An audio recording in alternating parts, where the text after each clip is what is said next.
विखे आला आणि महाराष्ट्रात विखार पसरवला। राधाकृष्ण विखे पाटील यांच्यावर भुजबळांची टीका, तर जरांगेंच्या वारंवार भेटी घेणारा विखेंनाही सोडणार नाही, भुजबळांचा इशारा।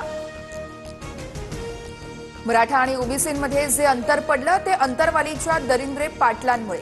मुख्यमंत्री नागपुरात असताना मुंबईत जीआरचा निर्णय, त्याचं टार्गेट ओबीसी नाही तर फडणवीस आहेत, भुजबळांचा जरांगेंवर निशाणा।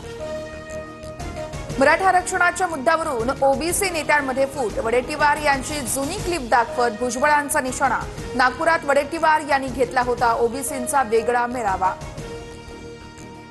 विजय वडेट्टीवार यांची आज चंद्रपूरमध्ये पत्रकार परिषद। बीडमधील भुजबळांच्या टीकेला वडेट्टीवार पत्रकार परिषदेतून उत्तर देण्याची शक्यता। भुजबळांना फडणवीसांना डॅमेज करायचंय, अजित पवारांना बदनाम करण्याचा विडाही भुजबळांनी उचललाय। ओबीसीतूनच मराठा आरक्षण घेणार, जरांगेंचा इशारा। जरांगे मराठ्यांशी दगाफटका करतोय, ओबीसी नव्हे तर ईडब्ल्यूएस मधून आरक्षण घेतल्यानं मराठ्यांचा फायदा होईल। राजकीय आरक्षण हा डाव असल्याचा मुंडेंचा आरोप।